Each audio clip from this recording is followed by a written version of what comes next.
So my name is Paige, and I'm currently incarcerated at the California Institution for Women.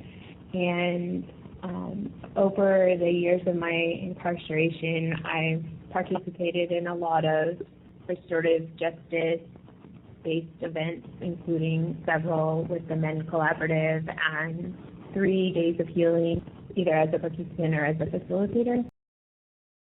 I first got introduced to restorative justice when I started my prison sentence.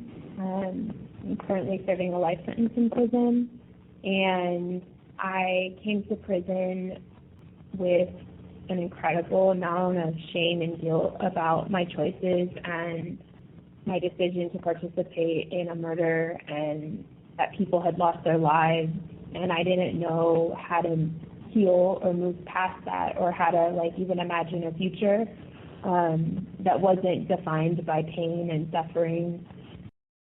What restorative justice does, and what it did for me, is help me to imagine a future where healing was possible, and I didn't always have to be defined by my worst acts and my most terrible decision. A woman who had lost her sister had been murdered. She told me, "What I want for you, what I want for the person who took my sister's life, was to become the best person you are, to honor her memory. And I meet you with compassion and caring, and I want you to find healing." The woman who was matched with me in that dialogue is Rebecca Weicker, who later went on to found the Men Collaborative. It changed the entire course of her life, too, because she got more and more into restorative justice work, and now there's the Days of Healing and all these other things that came out of, I guess, a moment of honesty and shared conversation. One of the things that comes up for our inside participants, those who are residents of the institution, that sometimes they come feeling invalidated, like they are not worthy to grieve because of the harm that they've committed. And so the invitation for the Days of Healing is that everybody is acknowledged as a survivor, whether they're responsible for harm or not. So my name is Ray Aguilar. I'm the program director for the Days of Healing. My job and role is to establish Days of Healing throughout the state of California and California prison systems. What brings me to this work is, I think the uniqueness about Men Collaborative is it's made up of both survivors and those who are responsible for harm, which we also identify as survivors.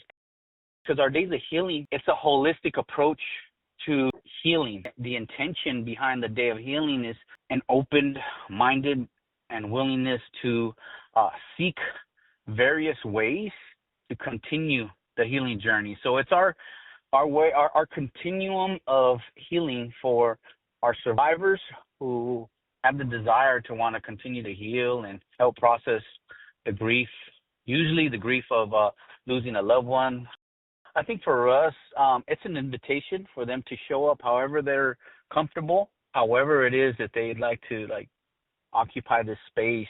Some are well along their journey, and others haven't even really began. So the Days of Healing are different because in that space, instead of entering as simply an incarcerated offender and being defined by that role, all of us are invited to enter as people in need of healing, as survivors, and so I get to look at how trauma has affected me, and so it's less of a power imbalance. A lot of our inside residents, they feel validated, they feel seen, they feel heard, and that's the humanizing process. They always talk about this experience of letting go. And I see it, because sometimes I'm in the background in the logistical work, making sure things are prepared for the next activity. And I glance and I see them fully engaged, and they transcend prison at that moment. They're not in prison. They're free. And I always talk about them being free. That first freedom starts in the heart.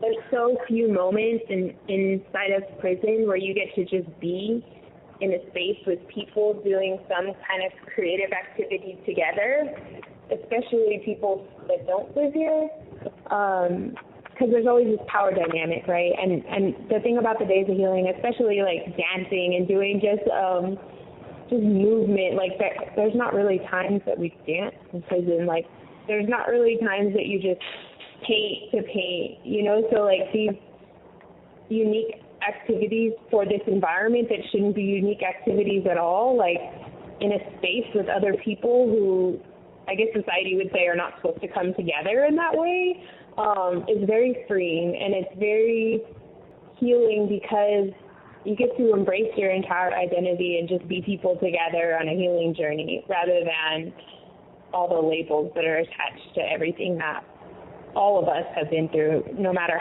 which side of crime we're on.